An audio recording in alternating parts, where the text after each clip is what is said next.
Welcome to Full PreFrontal, the show that exposes the mysteries of executive functions. This show is a collection of conversations about the role of the prefrontal cortex, which impacts your focus, planning, problem-solving, emotional balance, and independence. These conversations will introduce mental tools that will empower you to shift your mindset for a successful life. And now, here's your host, Suniya Kamath.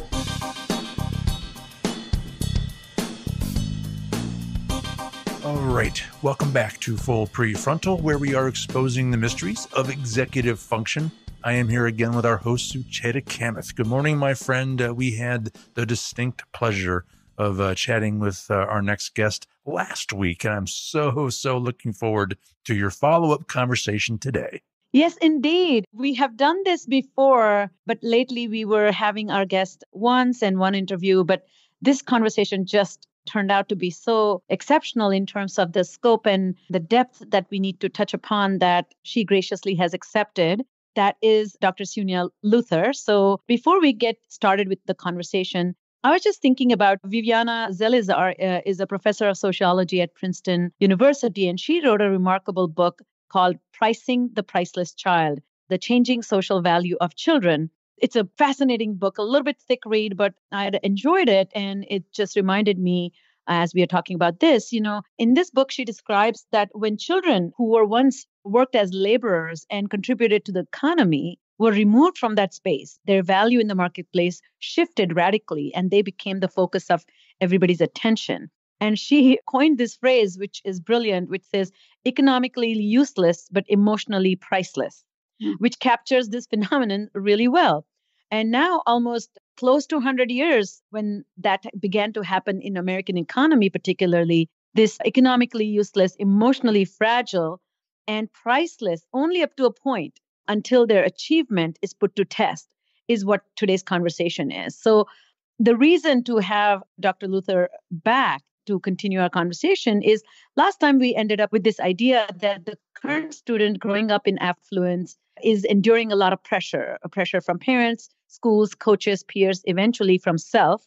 This high pressure to take the most challenging classes, to do activities that express their par excellence, to pad up their resume, achieve highest grades, and eventually, ultimately, to get admitted into best colleges, which seems to be the MO of most parents, which results in this kind of pressure. But the question really we didn't get into was, what is the role of schools and what roles and responsibilities they have in this growing epidemic of social, emotional, and behavioral disturbances that a lot of students are experiencing?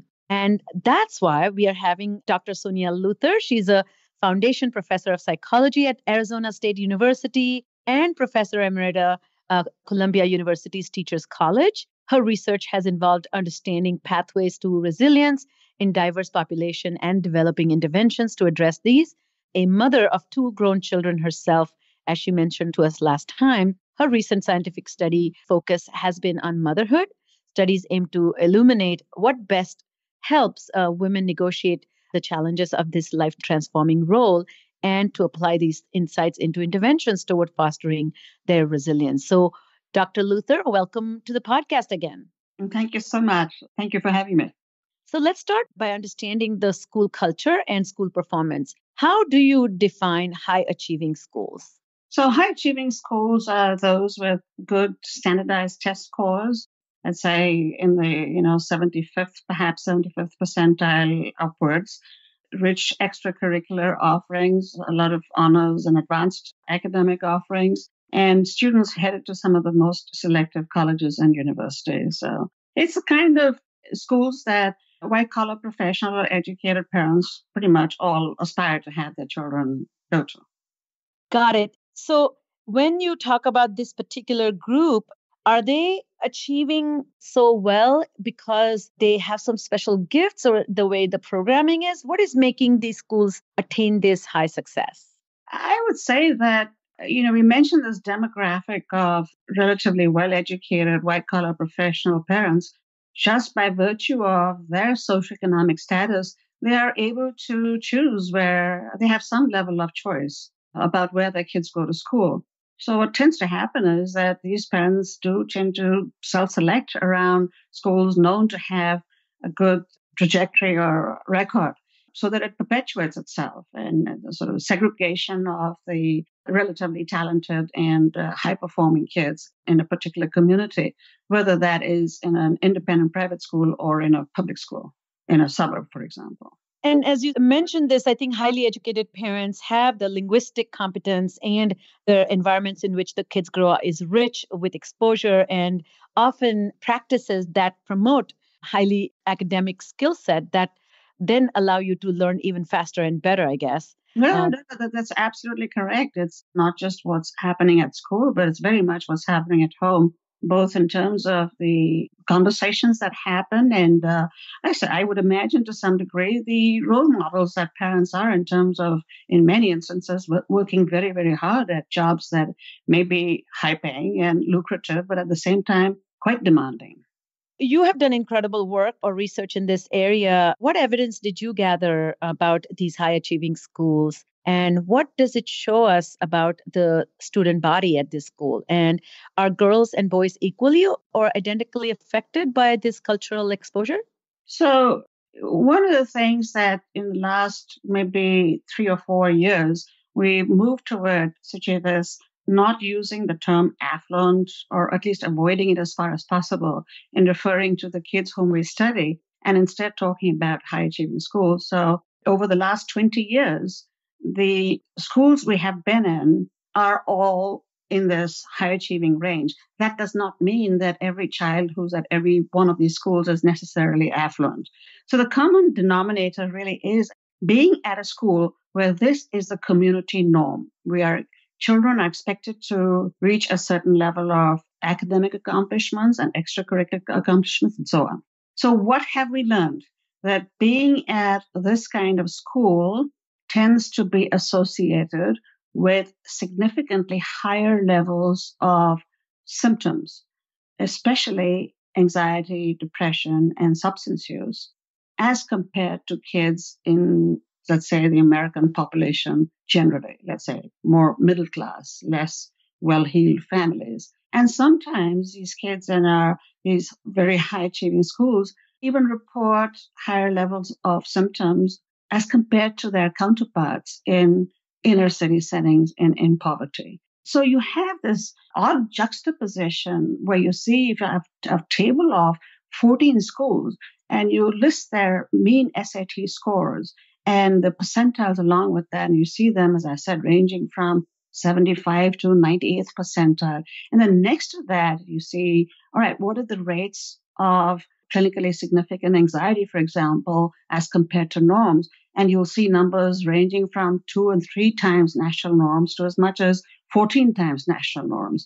So the data are now converging to the point that we have last month, the National Academies of Science, Engineering, and Medicine issued a report called Vibrant and Healthy Kids. It's about trying to ensure equity and maximizing the well-being for kids of all backgrounds. And high-achieving schools are now listed in that category of kids about whom we should be most concerned. They're included with children who've been separated from their parents in foster care, of incarcerated parents are now kids in high-achieving schools. So the acronym HAS is now being used as a real thing. This is a group that is officially at risk. That is terrifying. My God, to say the least. Because when you talk about at high risk, that means it's not the immediate consequences of next to 1 or 2 years. It's a trajectory of lifetime progression of well-being, correct? Yeah, absolutely. So one of the studies that's cited in the National Academy's report is a longitudinal study that spans several decades. So in this report from the National Academies, there's a study cited that spans several decades. I think it's about a 50-year longitudinal study. And the results of this study were that kids who were from high-achieving schools actually did more poorly many, many years, decades later, as compared to kids who were also affluent, but from middle-achieving schools. So this raises a very interesting question for parents, saying if you do have the means to send your child to a school where pretty much everybody's achieving at high levels, Is that where you choose to go? Or according to at least this one longitudinal study, the authors asked this question, might it make more sense to be at a school where there is a greater range? Not everybody is a top performer. And if you stop and think about it, there is some logic to at least raising this question. The authors talk about, so why would this happen? Why would the high achieving schools, presage this kind of unhappiness or poorer performance? And the answer lies in social comparisons. So essentially what the kids are faced with is trying to be as good as or better than a group where everybody's outstanding, which naturally puts everybody in a state of some doubt of, well, how am I going to keep up with this race? As opposed to a setting where some are outstanding, some are, middling, and some are not so great on X or Y front. And it's okay. There's room for everybody here.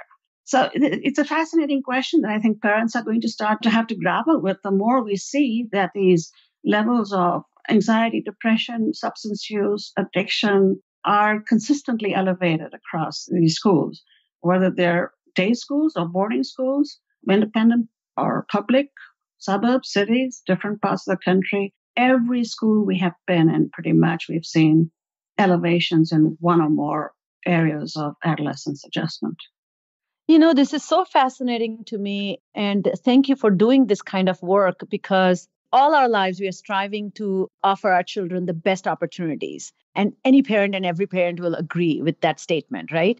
Mm-hmm. And then when we talk about this particular group who has now taken this job so seriously that the opportunities they consider are really important and critical for the future are really the reason that can create such personal well-being crisis. Do you mind commenting a little bit? You hit upon this, which social comparison is at the heart of it. But why only these types of social emotional problems? They're only specifically narrowed down with anxiety, depression, and substance abuse. It doesn't talk about other type of mental disturbances. Any wisdom, any observations about that? Actually, there are other types as well, Sucheva. There delinquency, rule breaking, cheating. These are also areas in which our kids, and I use that term as advisedly because these are the kinds of schools that certainly my children went to, and I imagine yours would. So it is not restricted just to anxiety. These are the areas, anxiety, depression, because these are most directly linked to feeling a sense of stress and pressure all the time. But this pressure and stress also sometimes comes out in acting out behaviors, and and we work hard, we play hard, and that's the ecstasy and the molly, in addition to binge drinking and smoking weed and vaping. So it really does span the gamut. I use those as examples, but it really does span the gamut, the kinds of areas of disturbance in which our children are vulnerable. So when did this really become such a problem for all of us? When did culture become this way? Do you have any theory about its relationship to capitalism? Yes, so capitalism may be one thing, Sucheta, but two things have happened in the last 20 years, which is we started this work in the late 1990s and have just seen this problem escalate. If anything, it's not getting better in terms of rates of problems. So two things have happened. Probably the biggest one is social media and Snapchat and Facebook. So that makes the opportunities to compare yourself with others is pretty much nonstop, right? And the second thing is globalization, which has resulted again in more competition for positions, for jobs than used to be the case. And even if you look at something like college applications, they've skyrocketed the numbers to the most competitive schools as compared to when certainly I applied to graduate school. So the competition is truly that much higher. Maintaining your parents' standard of living is, in fact, going to be a lot more difficult for children in this generation than it was for us. So the reality is, between social media, globalization, and what people call the squeeze of the middle class, I think parents, and therefore children, and therefore parents, families are experiencing this sense of great worry, sometimes panic. Unless you're at that very top level, you're somehow going to be left behind. So capitalism in terms of consumerism, like, why do you want this wealth? Why do you want this position and power? Why do parents want their child to go to the best schools, which last time we talked about is to get the best jobs? But eventually, isn't that because the best job will give you the most financial freedom to choose to do whatever you want? Once again, an interesting question. You see, you and I might think of it as you have enough money, but when you talk to young people these days, or even, parents, the notion of what is enough is very much in question. I mean, talk to my students and say, unless I get to X and Y, which is pretty much the top ranks of making money, I'm not sure I'll be able to support a family. I'll give you an example. Someone said to me that if I were working as a school teacher, I don't know that I could live in this neighborhood and send my kids to college, whatever college. So Gotcha. this mindset now, it's not about being rich. It's really about saying that if I want to have a good middle class lifestyle, good health insurance, send my kids to college, we're going to need 2 salaries and they have to be pretty high paying. Otherwise, this is not going to happen. Now, I don't know the degree to which this is actually true, but what I can tell you is, especially among college educated parents who want their kids to go to college, this is a mindset that unless you get into these more selective places, this is not going to happen. So just like we used to say that, you need a college degree to get a high school degree is not going to be enough to Gotcha. sort of make it in life. The stakes have gone up. The standards have gone up. That makes complete sense. It's such a complicated matter, but you really brought this big picture into focus. Your idea of the globalization also adding some crisis there. It reminded me of Jonathan Friedman's book, The World is Flat, where he says, when I was growing up, my mother used to say, eat your broccoli, otherwise a child in Africa is going hungry. But he said, now I say to my children, do your homework. A kid in India will take your job, That's true. And here we had 2 Indians talking to each other. Exactly. No, you're absolutely right. Thank you for zooming in to discuss that, because coming up from India, I was really concerned about this sense of satisfaction. And it was hilarious. I recently saw this Netflix documentary. It's called Happiness. And then they interviewed this young man on the streets of New York City. And they asked, what are you looking for in life? And he says, happiness. And right followed by that, he said, and lots of money. Yeah. So yes, I think you're right. I think it's not clear as to what will really be adequate to survive. Yeah. It's not even people are trying to live a very lavish life. That makes complete sense. There's a related thing that comes to mind as you're speaking, Sujita, which is that all parents want the best they can possibly provide for their kids. Is that a fair statement? We all want to do the best we can. Absolutely. Right?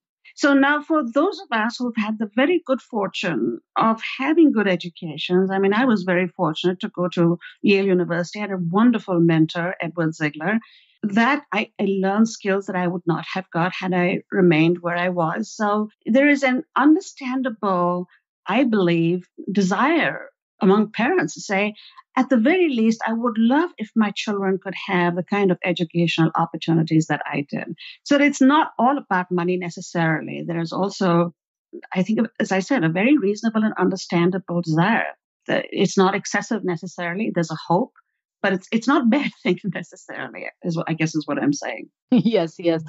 So then what are the challenges of children growing up in lower socioeconomic strata? And are their struggles more, bigger, equal, different? So kids in lower socioeconomic strata in poverty, in conditions of relative poverty, obviously for them the whole issue of just plain survival is large, whether it's because of violence on the streets or lack of healthcare or adequate housing. So just physical survival is such a huge thing. Getting into a community college or a local college or finishing high school, the level of panic around that, I think, may be a little less. In fact, there's a lot of research that has suggested that sometimes kids in these inner city settings believe that what they're learning in school may not affect their overall life trajectories, may not be the ticket to doing well in life because of many other things like oppression and discrimination, what have you.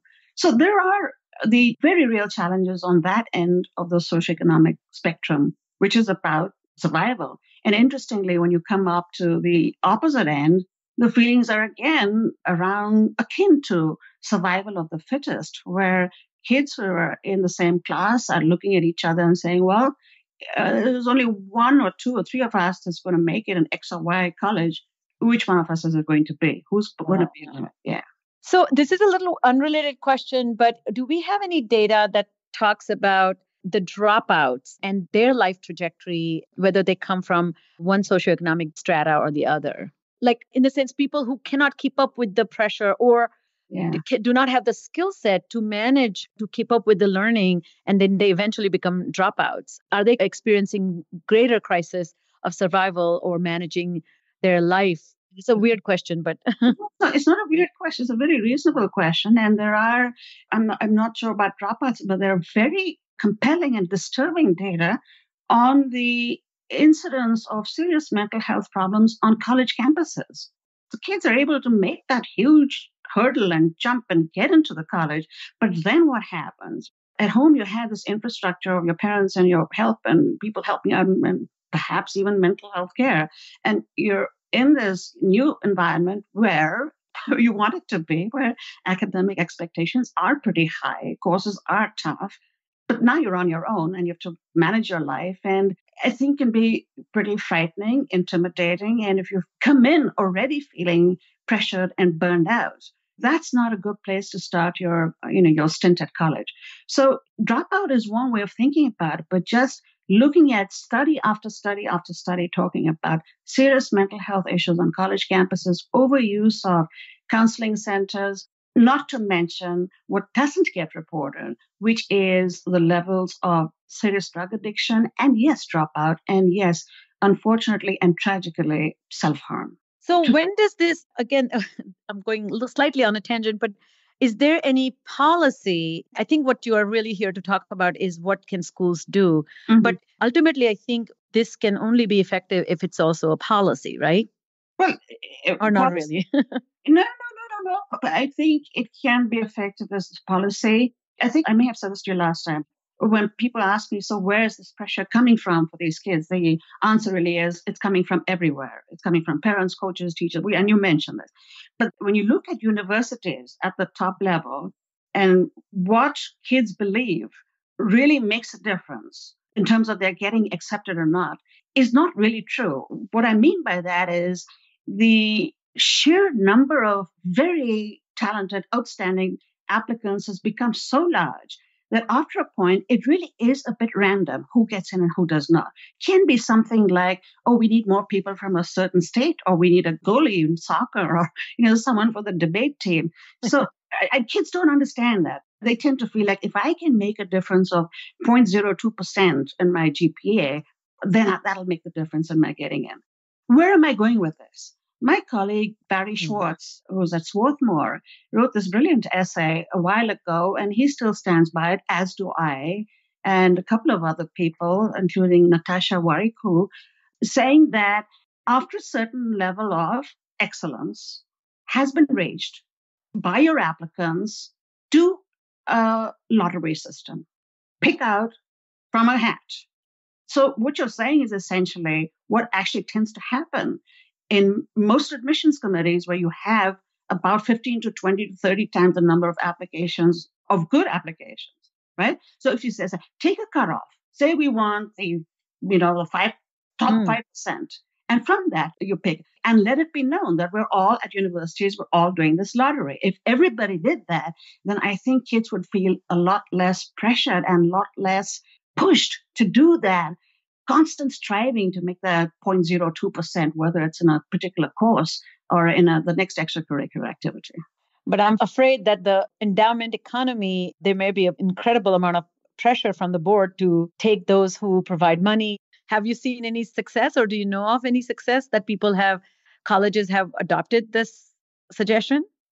No, unfortunately, we put it forth more than once. But the truth of the matter is, until we as a society become aware of the extent and degree to which this is taking a toll on our kids, if the adults don't get it, the universities are not going to change. The impetus is not there. Stated differently, the more data we accumulate in these schools about these kids and about the very frightening levels of serious problems among them, parents, I do believe, are beginning to say, we would rather focus on being at a school, at least at the K through 12 level, where there's a real investment in the psychosocial well-being of kids, not just checking the box, but real investment in that on top of, in addition to the very high academic and extracurricular standards. So it may not have started happening at the university level, probably has not. But at least we are beginning to see a sensitization among parents and among educators in these schools saying this can no longer go ignored. Responsibly, we need to pay attention as much to how our kids are doing on these dimensions of anxiety, depression, substance use, rule breaking, and feelings of belongingness at school. We have to pay attention to that. And there are parents who are, as I said, it's very encouraging and say, yeah, if it's, one outstanding academic record versus a very promising, but not quite as outstanding, but they do have this attention to the whole child. Guess what? We're going to go to the whole child perspective. Got it. Wow. so much work lies ahead of us. But at least you have set the stage with your research. So that's a great start. So going back to this idea of the high achieving schools, is there a time frame in the development of these young learners from these high achieving schools when they begin to demonstrate adjustment difficulties? And when do the schools truly begin to acknowledge that this is a serious problem and needs some serious intervention? Yeah. So when we first started doing this work, the impression was that these problems don't really start to emerge until kids reach adolescence or puberty and start to question identity and where am I going in life. That does not seem to be the case anymore. When I go to schools and talk about the findings of our research, it's commonly I will have parents and educators say, well, we're seeing this among our second graders and our third graders is a crippling level of anxiety. So we say, how do you start this? The way we work with these schools is go and assess the students of a school and then come back with data on that school to that community. You see, what happens is if you and I are talking and saying, so Jada, this is generally true of, high achieving schools, and this is probably true of the schools that your kids attend and mine. Yeah.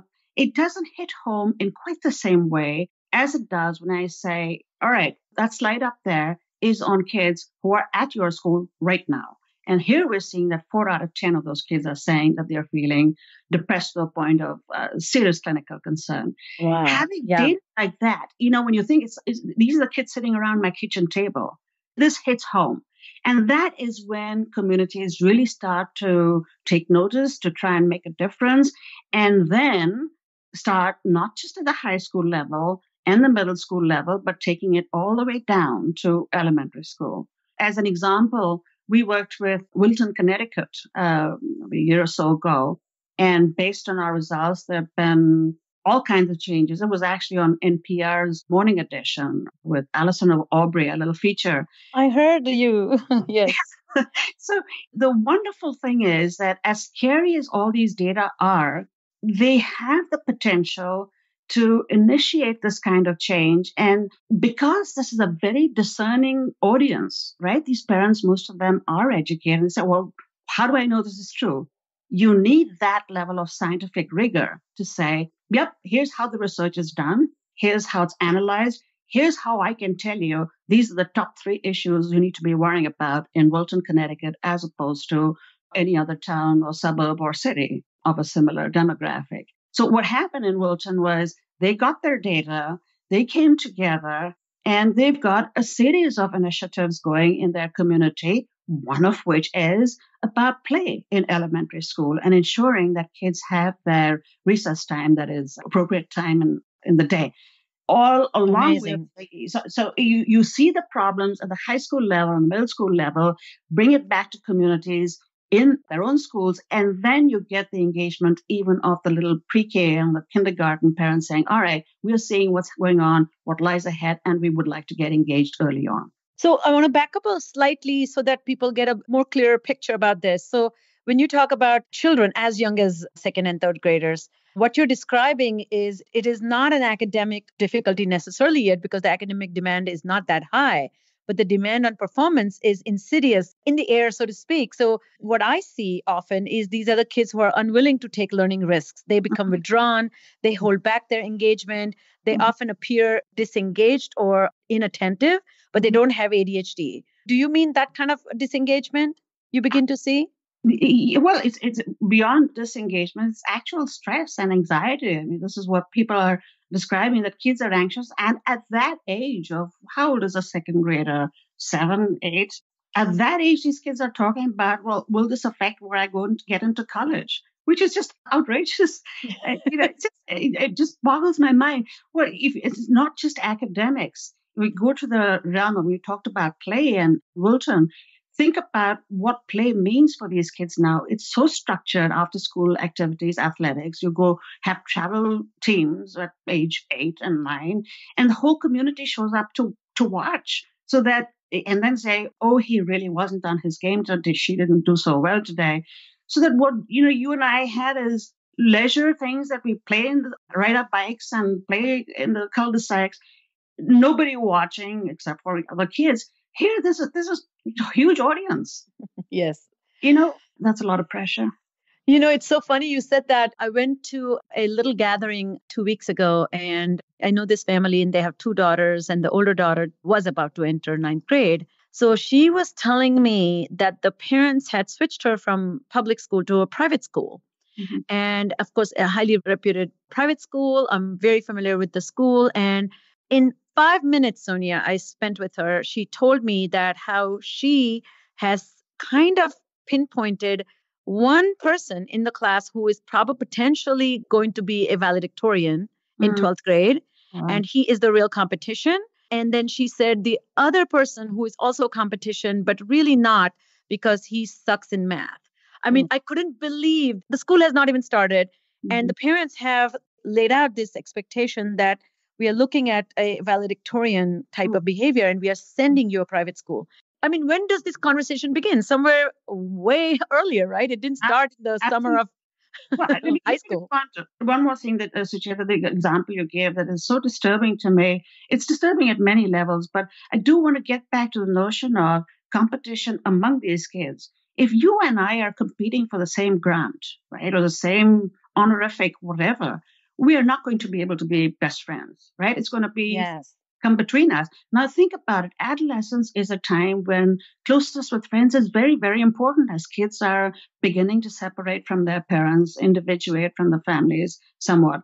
Put that on the one side. This is a developmental stage where closeness to friends is important. And along with this, you're competing with the people with whom you need to be close. So there's a jeopardizing of a factor of a set of processes, which is intimacy, closeness, support in peer relationships. There's a jeopardizing even of that in the way the system has been set up right now. It's very disturbing, this competition.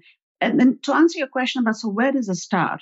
It does go back right to the early years. And I'm conscious even in myself when my son, he was in early years of primary school, elementary school. And you know how they have reading tracks as the advanced reading and there's a not so advanced reading or the normal. I forget what they called it.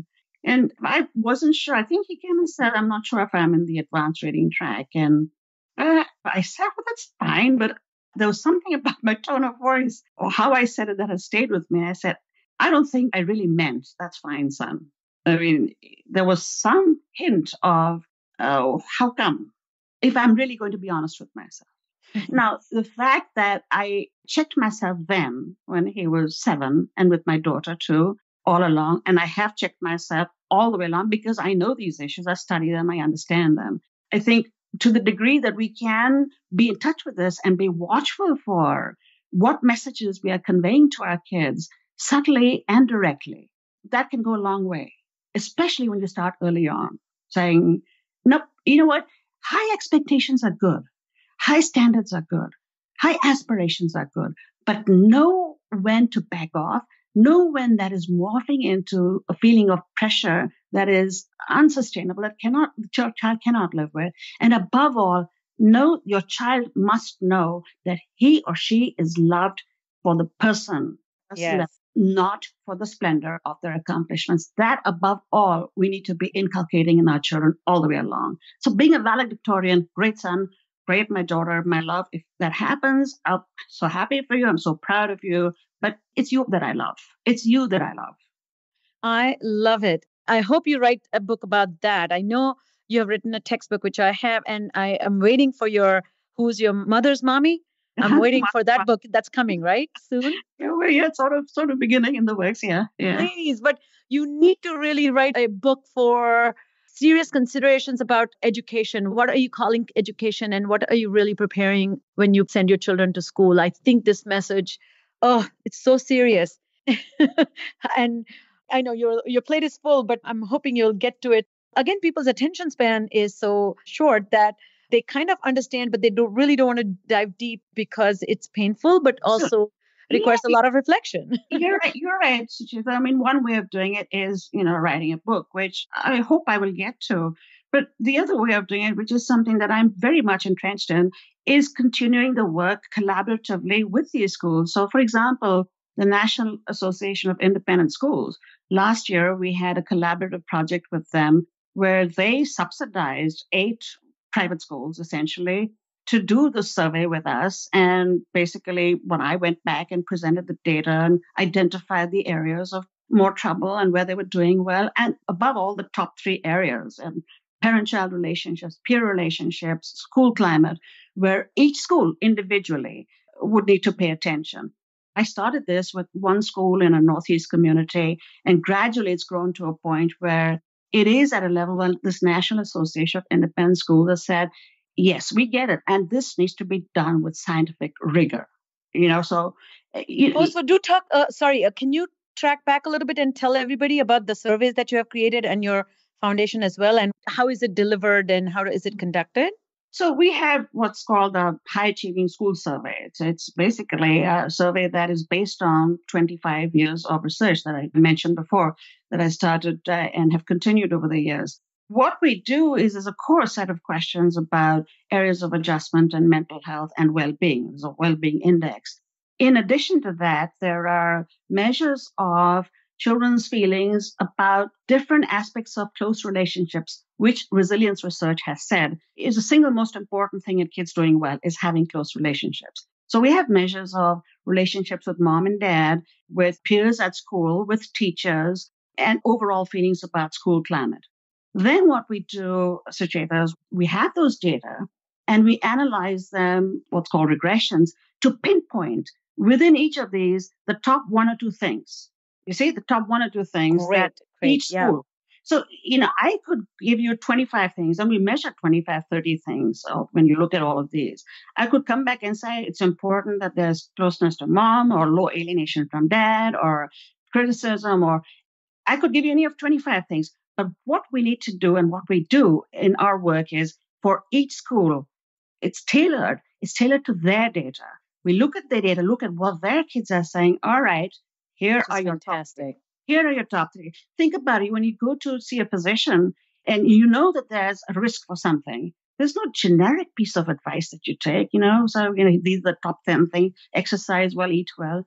You want something more focused and pinpointed. And that's what we do with our survey. It's at AuthenticConnectionsGroups.org. And there's a page there called the High Achieving School Survey that describes how we do this and communicate it in a very user-friendly way to the school. So there's a dashboard where they can basically click and point and see, is it the 9th graders who are particularly troubled, or even 9th grade girls, or is it the foreign students who are in the 11th grade? To that level of specificity, they're able to see based on the data.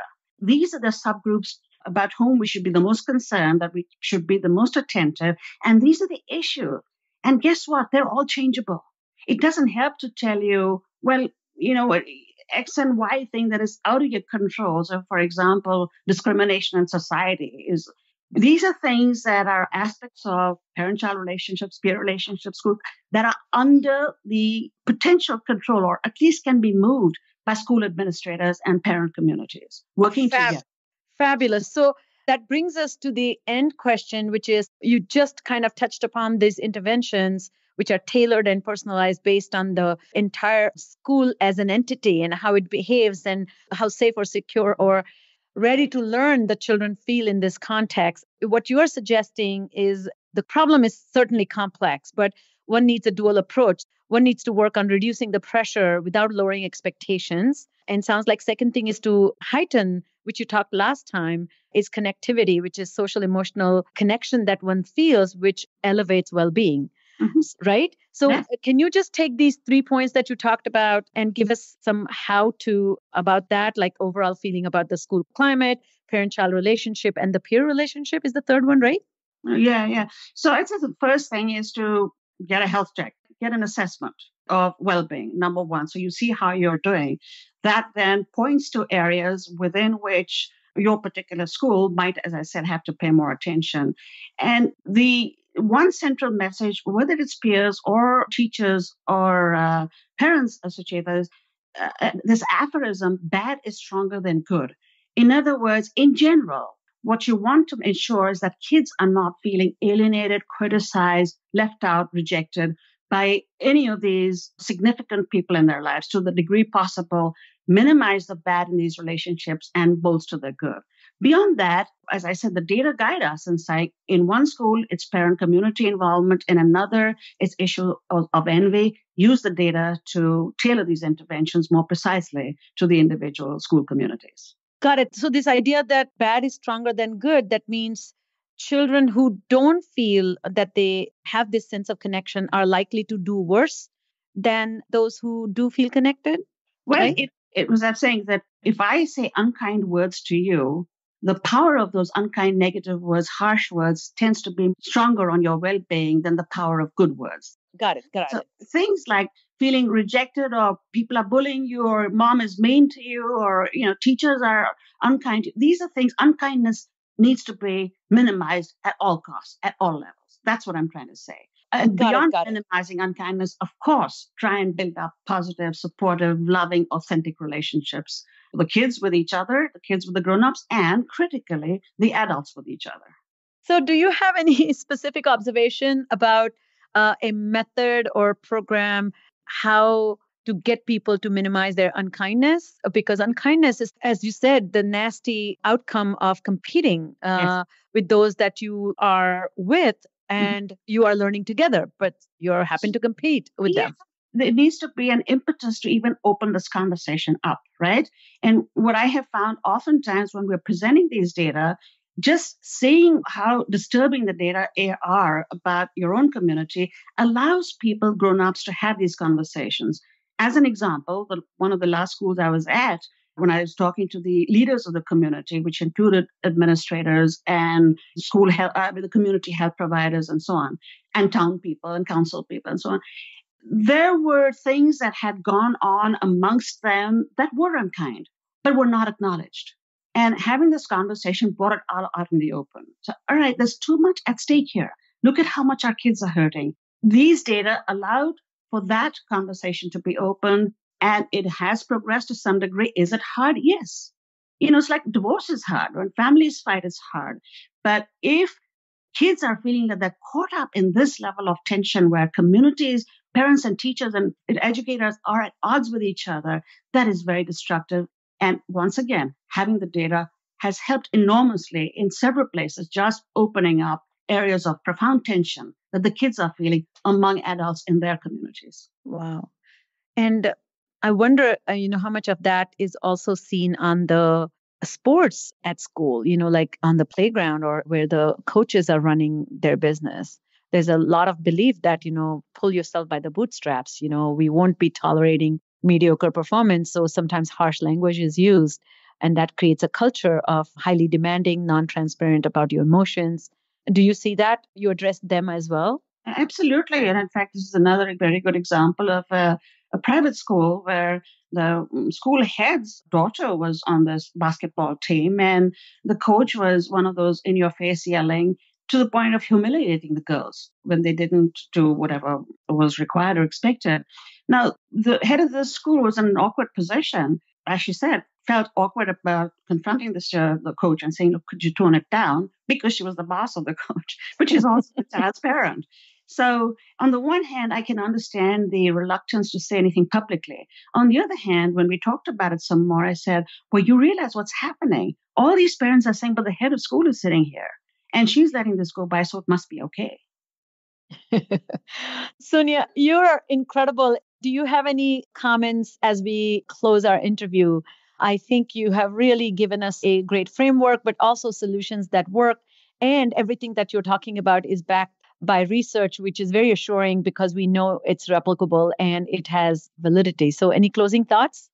My closing thoughts are, let us look at this very seriously. This is a generation of kids that is hurting very profoundly.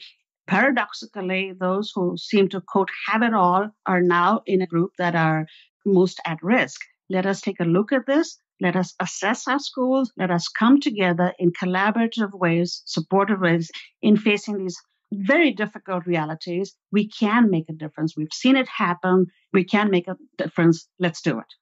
Thank you for being at heart a psychologist and ending with kindness and always a message of hope. So thank you, Suniya, for coming back and really bestowing this wisdom upon us. And I look forward to your book. And I am going to send a lot of links here so people can explore particularly your nonprofit work and resources you have created for all of us. Thank you. I'm very grateful to have been on your show, Sucheta. Thank you so much. All right. Well, as we suspected, Sucheta, yet another great conversation with Suniya. It's unfortunately all the time we have for today. If you know of someone who might benefit from listening to today's conversation, we would be grateful if you would kindly forward it directly to them. So on behalf of our host, Sucheta Kamath, today's guest, Suniya Luthar, and all of us at Cerebral Matters, thanks for listening today, and we look forward to seeing you again right here next week on Full PreFrontal. Thank you for listening to Full PreFrontal, exposing the mysteries of executive functions. To contact our host, Sucheta Kamath, and learn more about her work on improving executive functions, visit her website at cerebralmatters.com. That's cerebralmatters.com. Tune in next week for the next informative episode of Full PreFrontal.